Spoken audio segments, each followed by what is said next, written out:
بسم اللہ الرحمن الرحیم۔ السلام علیکم میرے مسلمان بھائیوں، بہنوں، بیٹیوں، بیٹوں، بزرگوں، دوستوں۔ یہ ماہ مبارک رمضان المبارک کا جو ہے یہ اِثار کا مہینہ ہے۔ اِثار کا مطلب یہ ہوتا ہے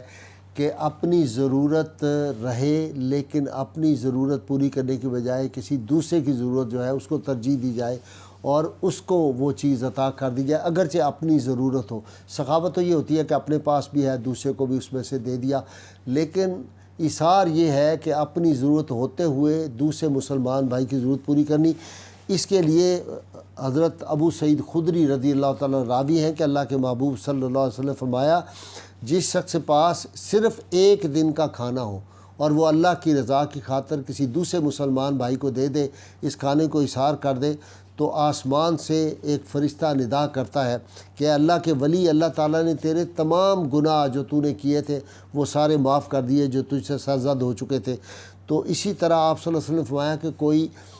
آدمی ضرورت مند کو اللہ کی رضا کی خاطر ایک دانہ دے دے، اس کے پاس اگر ایک دانہ ہے تو وہ ایک دانہ اس نے دے دیا تو اللہ تعالیٰ اس کے لیے جنت میں اتنا وسیع محل اس کو عطا فرمائے گا جس کی مسافت 6 ماہ کا راستہ ہوگا اور اس کی چوڑائی 4 ماہ کی وسعت تک ہوگی۔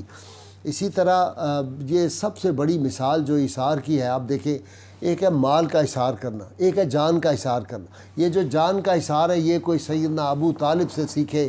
کہ جب شیب ابی طالب میں رحمت کونین صلی اللہ علیہ وسلم کی جان کے درپے تھے کفار مکہ، اس وقت حضور صلی اللہ علیہ وسلم کو رات کو اٹھا کے آپ کا بستر بدل کے آپ کے بستر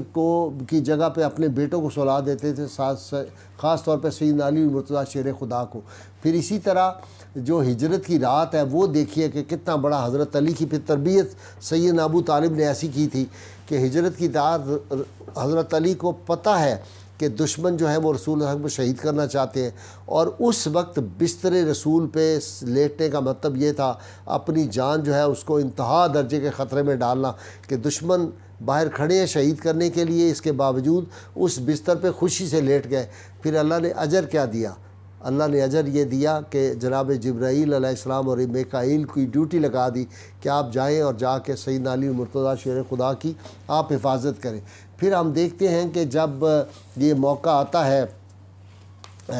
مواخات کا تو رسول اللہ صلی اللہ علیہ وسلم نے حضرت عبد الرحمن بن عوف کو حضرت سعد بن ربیعہ جو انصاری تھے ان کا بھائی بنایا، اور حضرت سعد بن ربیعہ نے ان کو عرض کی حضرت عبد الرحمن بن عوف کو کہ میرا گھر ہے، آدھا گھر آپ لے لیں میری رہائش کا،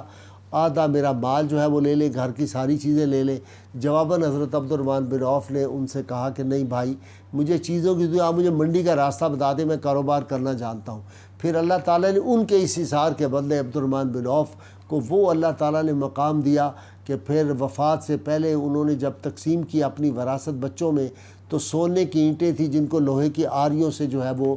جو تھا وہ چیرا گیا تھا۔ اسی طرح سیدہ عائشہ صدیقہ طیبہ طاہرہ کے پاس بہت زیادہ مال بھجوایا خلیفہ المسلمین نے، تو انہوں نے وہ سارا جو تھا وہ سب تقسیم کر دیا راہ خدا میں، سارا لوگوں کو وہ جو تھا وہ دے دیا تھا۔ اور شام کا وقت جب ہوا تو روزے سے تھی، تو جو خادمہ تھی اس نے کہا جی کہ آپ نے کچھ اپنے لیے بھی رکھ لیا ہوتا، تو آپ نے فرمایا نہیں، ہم جو چیز ہوتی ہے اپنے لیے نہیں رکھتے، یہ ہم سارا راہ خدا میں لوگوں کے لیے دے دیتے ہیں۔ تو یہ جو اثار کی مثالیں ہمیں ملتی ہیں، پھر آپ دیکھیے کتنی بڑی مثال ہے کہ سیدنا علی مرتضیٰ شیر خدا کی خدمت میں ایک آدمی آ کے عرض کرتا ہے جی مجھے 100 بکریاں چاہیے، تو آپ فرماتے ہیں اچھا میں ابھی تمہیں دیتا ہوں، لا کے 100 اونٹ اس کو عطا فرما دیتے ہیں۔ وہ بہت حیران ہوتا ہے کہ آپ نے مجھے 100 اونٹ دے دیے، میں نے تو 100 بکریاں مانگی تھی۔ تو فرمایا بھائی ہم ضرورت مند کی ضرورت سے بڑھ کے اس کو جو ہے وہ عطا کرتے ہیں۔ تو یہ جو ہمارے ان لوگوں کا جو مثالیں تھیں اثار کی، اور پھر دیکھیں حضرت بشر حافی رحمۃ اللہ علیہ اولیاء کے سردار ہوئے ہیں، تو آپ کا یہ حال تھا کہ آپ نے جو تھا وہ آخری وفات سے چند لمحے پہلے کی بات ہے،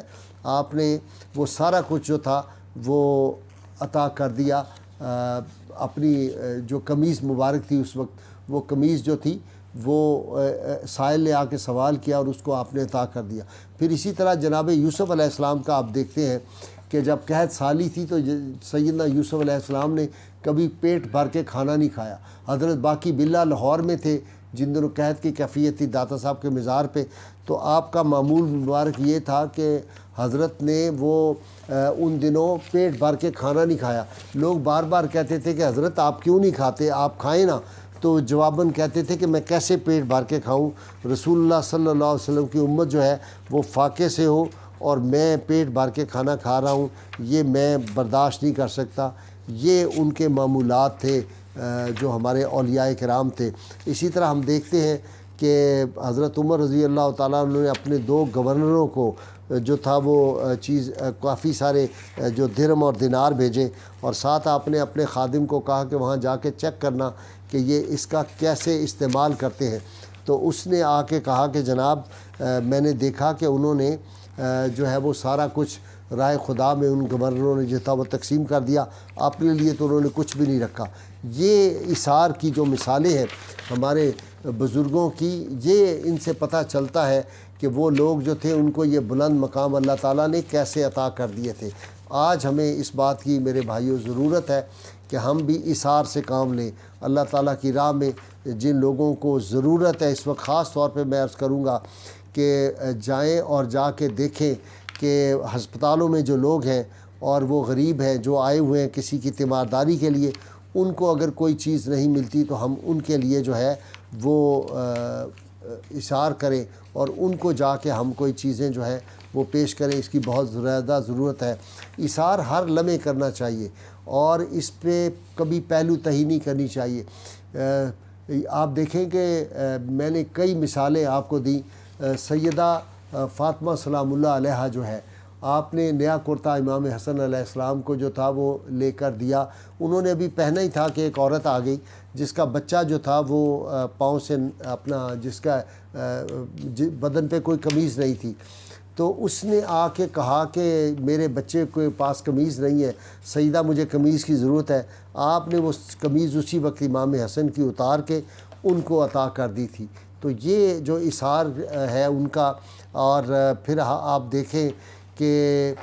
جب کبھی رسول اللہ صلی اللہ علیہ وسلم کے پاس کوئی آدمی آتا تھا غریب اور وہ کہتا مجھے عطا فرمائیں، تو آپ کے پاس ہوتا نہیں تھا، تو آپ کہتے تھے جاؤ فلاں دکاندار سے جا کے میرے نام پہ ادھار جو ہے وہ تم لے لو، تو وہ ادھار وہاں سے وہ چیزیں لے لیا کرتے تھے۔ تو یہ ان کے معمولات تھے صحابہ کرام کے، جو ہم دیکھتے ہیں کہ ایسے نہیں اللہ تعالیٰ نے ان کو جو تھا ان کے اگلی پچھلی جو تھی وہ خطائیں معاف کر دی ہوئی تھی۔ پھر حضرت عمر فاروق رضی اللہ تعالیٰ نے ایک واقعہ بیان کیا، ان کے دور کا واقعہ ہے کہ ایک آدمی نے کسی کو یہ جو تھی سری، ایک سر جو تھا کسی بکری کا تحفتاً بھیجا، تو انہوں نے کہا مجھ سے زیادہ تو فلاں ضرورت مند ہے، وہ جس کو دیا اس نے کہا فلاں ضرورت مند ہے، آگے دیتے گئے۔ 7ویں نمبر پہ پھر اسی آدمی کے پاس جس نے پہلے اثار کیا تھا اسی کے پاس وہ بکری کا سر آ گیا۔ اس لیے حضرت عمر نے 400 دینار جو تھے وہ غلام کو دی، ابو عبیدہ بن جراح جو بہت بڑے جرنیل تھے، جا کے ان کو دے کے آؤ اور دیکھنا وہ کیا کرتے ہیں۔ تو ابھی وہ خادم کھڑا ہی تھا تو اسی وقت انہوں نے سارے جو تھے وہ غریبوں میں تقسیم کر دیے۔ اس طرح حضرت معاذ بن جبل جن کو رسول اللہ صلی اللہ علیہ وسلم نے چیف جسٹس مقرر کیا تھا یمن کا، ان کے پاس حضرت عمر نے ایک دفعہ جو تھے وہ درہم و دینار کی تھیلی بھیجی، اور جو خادم تھا اس کو کہا دیکھنا جا کے وہ کرتے کیا ہے، تو انہوں نے وہ ساری تھیلی تقسیم کر دی۔ ان کا بیٹا پاس تھا، بچہ جو تھا اس نے کہا ہمارے لیے بھی کچھ رکھ لیں، تو اس وقت تھیلی میں صرف 2 دینار رہ گئے، تو انہوں نے کہا بھئی یہ 2 بچ گئے، یہ تم لے لو۔ یہ ہے اثار کی مثالیں جو ہے صحابہ کرام کی، اولیاء امت کی۔ اللہ تعالیٰ سے دعا اللہ تعالیٰ ہمیں حضور رحمت کونین صلی اللہ علیہ وسلم کی غیر مشروط محبت لامحدود فدانی نصیب فرمائے۔ نعرہ لگائیے پاکستان کا مطلب کیا، لا الہ الا اللہ محمد رسول اللہ صلی اللہ علیہ وسلم۔